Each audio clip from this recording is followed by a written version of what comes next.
Hey Cal. How's it going? Good. So normally we've seen you a lot this season kind of seem to get more into a rhythm with a heavier volume of shots. Tonight in the game where, both teams are keeping the shot totals real low. How do you find it to keep your focus and keep your rhythm whenever you are called upon?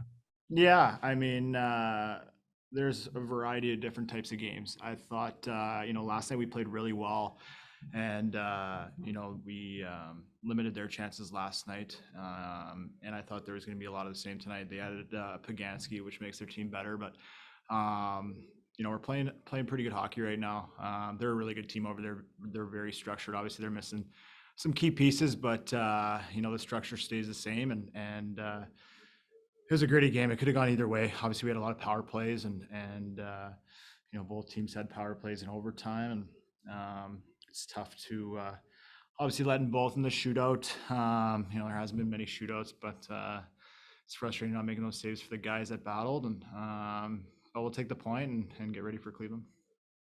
I'm interested in the psychology and the mentality of a goaltender in a shootout. Do you kind of take mental notes about which guys like to shoot more versus ones that we want to make a move, right, left-handed shots, or do you just step up and try and do your game? Yeah, I think obviously there's a lot of it's a revolving door of players, so you just kind of have to execute your own game plan and be patient. I didn't think I did enough of that in those two shots, and that's the ball game. So we'll definitely get to practice it. It's a good thing to practice. Obviously there's not a whole lot of shootouts, but you see a lot of faster breakaways in games, which is a little bit different. But shootouts are definitely good to practice as well. All right, you guys earlier in the season, you really just really struggled the Moose at home on the road. Take 3 points out of four here. What's the difference you've seen from the guys in front of you as versus a series earlier in the year?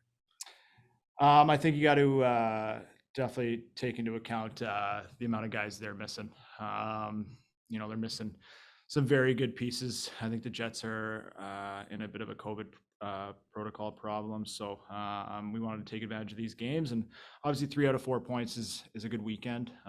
We wanted four, but we'll take 3 out of 4 and move on. And last one for me. You shared the crease with Pat Nagel for a couple of seasons, and next month he's going to be heading to China with the Olympic team. Have you had a chance to talk to him, and what's he going to bring to the Team USA roster in pursuit of gold? Yeah, Negs is awesome. He's one of my favorite teammates of all time.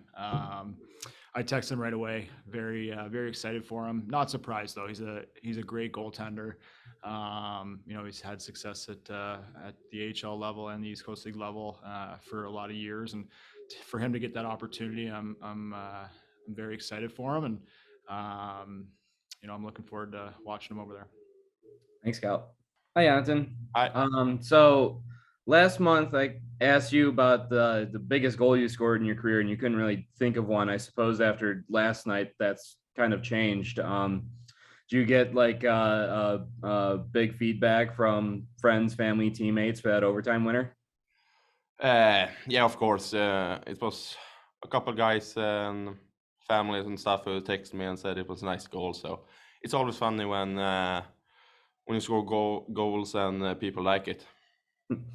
We also chatted a bit about how you rely a lot on your playmaking, but this week you look like you've been really focused on shooting the puck more. What have you been working on with your shot, and mentally have you really put a premium on just putting more pucks on than that? Yeah, of course. I have a little trouble that I'm looking for a pass always. Like I'm more a passing guy than a shooting guy. So, but sometimes you need to.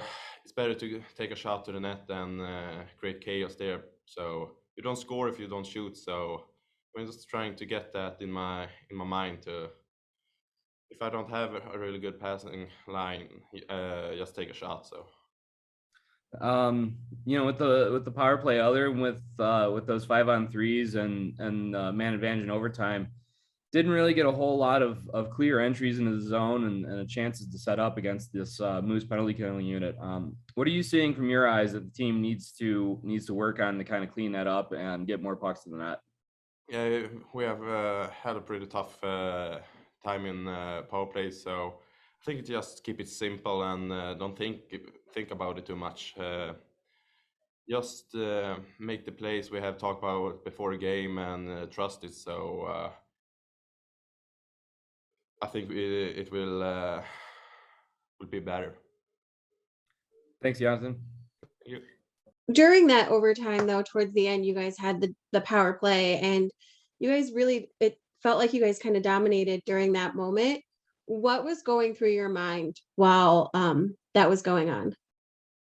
Just trying to get shot on the net and try to get chaos, because we knew we had a great opportunity to end the game and take 2 points. So I feel a little sad that we didn't could take that opportunity, but it's a new game soon, so we need to practice and get better. Yeah. And then, even though it wasn't the result that you guys wanted, there were still some highlights to the game tonight. Where do you think that you and the team excelled tonight? I don't know. I think we played a little better yesterday's game, but we had our chances tonight to end the game, but the goal did some pretty good saves, and we had some bad bounces and stuff. But that's the game. Sometimes you don't score on your chances. Yeah. Thank you. Thank you. Hey, Brian. So, just start off that overtime, you guys are down there in the penalty kill, and came out and were just unbelievable on it. What did you say to the guys going out there in such a critical situation against the team you're chasing in the standings?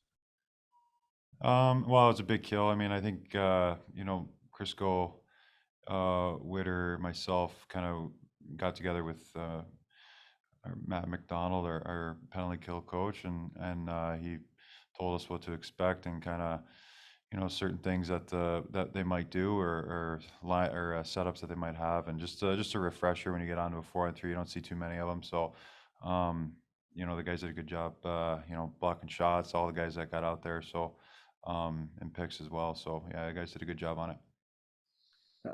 In such a tight checking, low scoring game, how do you really work to keep the emotions and the nerves level when in that third period you get a huge power play goal and then they turn around and come right back and respond? Yeah, I mean, I think these are important games for our group to play. I mean, they're tight checking. A lot of times there's not much going on, and you got to have maturity to your game to not try and do too much, not try and force it. I mean, there's a lot of shifts where nothing's going to happen, and you got to be okay with that. You got to bear down when you get your opportunities, but especially in a game where it's 1-1 and late in the game, it's important for our group to go through something like that and kind of learn to play with a lead, without a lead, in a tight game where not much is going on. So it was definitely tight, and the game last night was tight as well. So they're good games for us to play, and we just gotta generate a little bit more offense. Two former teammates of yours were named to the U.S. Olympic roster earlier this week, Pat Nagel and Andy Mealy.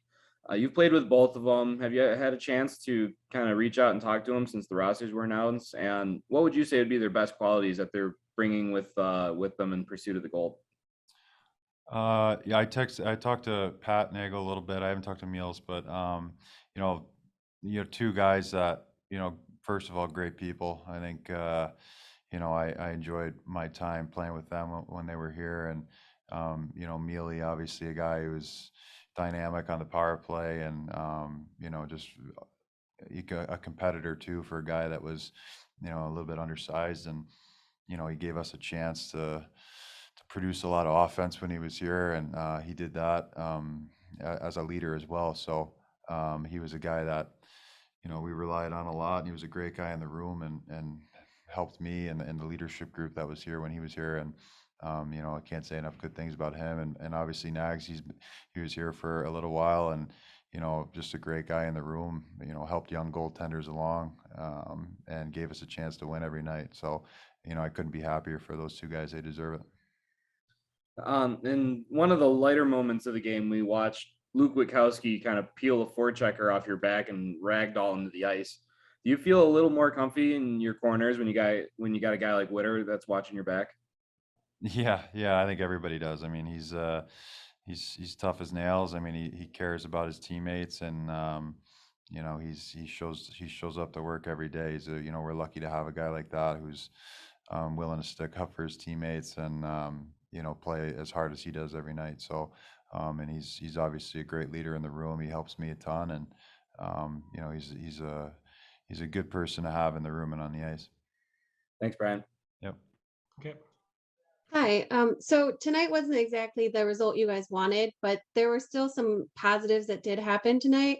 Where do you think the team excelled? Well, I think the guys were working pretty hard. Obviously, I thought the PK did a great job. I thought, you know, guys, especially in the overtime there, being 4-on-3, a couple really big shots blocked, sorry, and Picks made some great saves. So I thought that was really good. I thought as the game was going at the beginning of the game, you know, we did a good job of throwing a lot of pucks to the net. We were trying to find ways to get pucks through, and you know, overall our transition game and shutting them down as much as we could in the D zone was pretty good. Like, we didn't give up a ton of shots, ton of opportunities, 5-on-5. So I think defensively we did a pretty good job. Now you run the PK. So how did you approach going into overtime, having to be on the kill? Well, you know, it's a 4-on-3, so there's really only two setups that are going to be there, either diamond against or box. So it was more of just making sure that we kept the shots the outside. We had to have good sticks and try to block them as much as possible, which, you know, there wasn't a ton of movement. So sometimes with the 4-on-3, you know, you just got to keep the guys in front of us and make sure we keep everything outside, which the guys did a great job. Like I said, you know, whether it was Crisco, Witkowski, or Lashoff, New Power came out there, Shiner, Renouf, they all did a great job. And like I said, at the end of the day, when you got a guy like Pickard in the net, you know, you're going to have a better chance to make those saves and keep that puck out of the net. Yeah, perfect. Thank you. Kind of the number of guys that are out of the Moose lineup tonight and number of power play chances that you guys had. Are you looking at the result tonight and communicating to the guys more of like points left behind? Or are you looking at it like, okay, we took 3 out of 4 against a team we're chasing, we're going to call it a weekend? Well, obviously, we'd like to have gotten 4, especially with the 5-on-3s and the opportunities we had on the power play tonight. Now, their PK is one of the top in the league for a reason. They're pretty good. I know they have a few guys that line up, but the guys they have in there that were killing did a great job. And I think we actually had a lot of great looks. Dominic Shanek comes to mind. We had a half breakaway on the power play, hit the post. We had a couple good looks down low early on, and those power plays, yeah, they maybe didn't go in the back of the net, but we've been having a lot of great looks and a lot of great chances lately. Unfortunately, they just don't go in the back of the net. So, that's it's a results-driven game for sure. But we're looking at that going, we had those looks. So that's the positive part of it for sure. And obviously, we'd like to get in 4 points at any point, especially a team in our division, a team we're chasing, like you said. But 3 out of 4 isn't too bad. Got a former Griffin that just got announced to the U.S. Olympic team, and Pat Nagel. Yeah, I see your smile coming to your face already. Yeah. Have you had a chance to talk to him? What would you say would be his best quality as he's bringing to the team in their chase for gold? Well, he's a competitive guy. He works really hard every day in practice and in games, and he's a great human being. Actually, I did talk to him briefly just 2 days ago when it got announced, and gave him congratulations. But I can speak for everybody in that room that knows him that this is an exciting time. Like, obviously, anytime you can see somebody that be able to get that chance to go for an Olympic gold medal and be part of it, we're gonna be watching. It's gonna be a lot of fun. But he's such a great competitor and such a great guy that those are the guys that you hope get those opportunities, and you're really excited for.